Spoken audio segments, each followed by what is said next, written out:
أتمنى أن يتم إصلاحه. أعود أو أنتقل للزميل مصعب الديحاني الذي يتواجد من تبوك. أهلا بك مصعب معنا.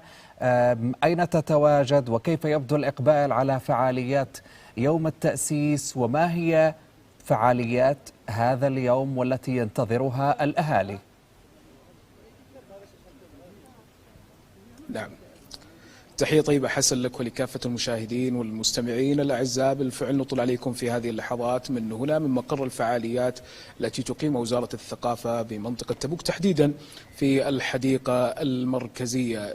يعني فتحت الأبواب عند الساعة 4 لتستقبل أهالي المنطقة الذين يحتفون بهذا اليوم، يوم التأسيس الذي تحتفي به المملكة حقيقة من أقصاها إلى أقصاها، في يوم يرتبط بالذاكرة التاريخية لأهالي المملكة العربية السعودية. هذه الفعاليات ستكون يعني منوعة ما بين الفعاليات الفنية والثقافية إلى الساعة 12 من مساء هذا اليوم إن شاء الله، ونحن نشاهد ونلمس هذا الإقبال الكبير ونحن لازلنا في ساعات افتتاح الموقع الأولى. بودي حقيقة يعني أن أنقل حسن عدد من الصور من الموقع الذي نتواجد فيه. معي عبد الله العمراني وهو الباحث والمهتم بتاريخ منطقة تبوك. أهلا وسهلا بك أخوي عبد الله، وأحييك بداية عبر شاشة الإخبارية.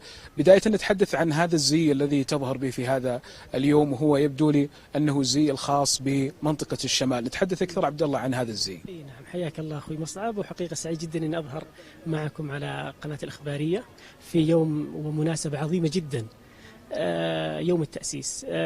طبعا احنا في هذا اليوم نسعد جدا بمشاركة الأهالي بزي يمثل الهوية التاريخية لمنطقة الشمال الغربي من المملكة العربية السعودية، وهذا إن دل فإنما يدل على التنوع حقيقة الثقافي الذي تنعم به المملكة العربية السعودية، شمالها وغربها وجنوبها ووسطها وشرقها. فهذا الزي اللي احنا اليوم يعني نظهر فيه في هذا المكان.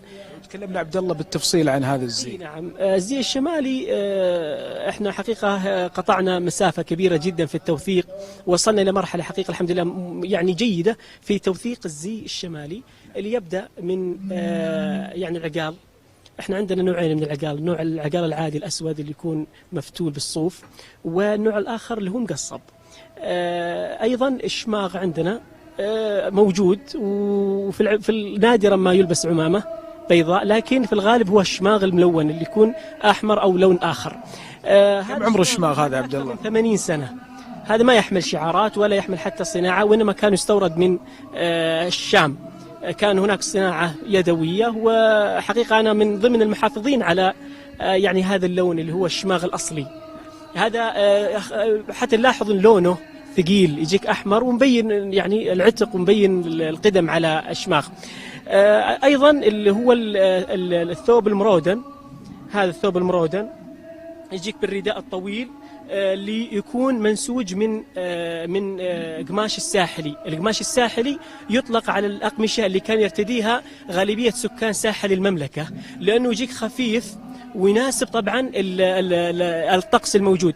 المجند أيضا السيف طبعا الشمالي، هذا السيف الأصلي عمره لا يقل عن 100 عام.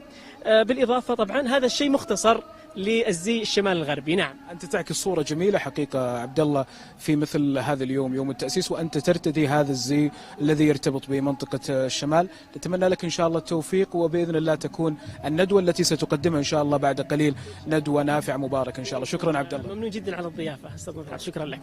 لعله حسن والسادة المشاهدين